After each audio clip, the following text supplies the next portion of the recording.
Hi guys, welcome to our channel mister Sisindri. Tollywood icon star Bunny, Rashmika Mandanna జంటగా నటించిన latest చిత్రం పుష్ప 2. సుకుమార్ దర్శకత్వంలో వచ్చిన పుష్ప 2 ది రూల్ బాక్సాఫీస్ వద్ద కనకవర్షం కురిపిస్తుంది అని చెప్పాలి. డిసెంబర్ 5న ప్రపంచవ్యాప్తంగా విడుదలైన ఈ సినిమా వసూళ్ల సునామీ సృష్టిస్తుంది. విడుదలైన 6 రోజుల్లోనే ఏకంగా 1000 కోట్లకు పైగా కలెక్షన్స్ మార్కుని అందుకున్న తొలి ఇండియన్ చిత్రంగా నిలిచింది అని చెప్పాలి. ఈ మేరకు నిర్మాణ సంస్థ మైత్రి మూవీ మేకర్స్ తాజాగా ఎక్స్ వేదికగా ఈ విషయాన్ని తెలియజేస్తూ ఒక స్పెషల్ పోస్టర్ను అయితే రిలీజ్ చేశారు. The biggest Indian film box office వద్ద పుష్ప 2 చరిత్రను తిరగరాసింది అని చెప్పాలి.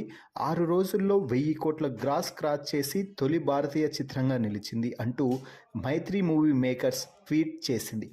మొత్తంగా ప్రపంచవ్యాప్తంగా 6 రోజుల్లో 1002 crores గ్రాస్ రాబట్టినట్టుగా మేకర్స్ అయితే ప్రకటించారు.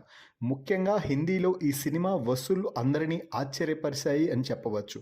6 రోజుల్లోనే బాలీవుడ్లో ఈ చిత్రానికి 375 కోట్లకు పైగా కలెక్షన్లు రావడం నిజంగా గమనార్హం.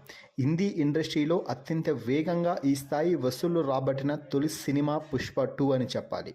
ఇక 2021లో వచ్చిన పుష్ప చిత్రానికి సీక్వెల్గా తెరకెక్కిన పుష్ప 2 మొదటి రోజే ప్రపంచవ్యాప్తంగా 294 కోట్లు కొల్లగొట్టిన విషయం అందరికీ తెలిసిందే.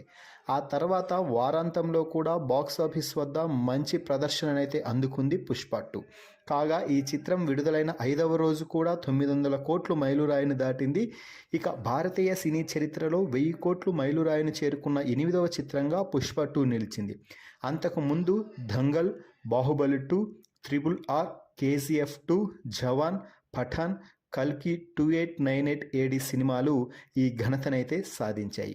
అయితే ఈ మార్క్ దాటిన 8 సినిమాలలో 4 మన తెలుగు సినిమాలే ఉండడం ఇక్కడ అభినందించాల్సిన అంశం అని చెప్పవచ్చు.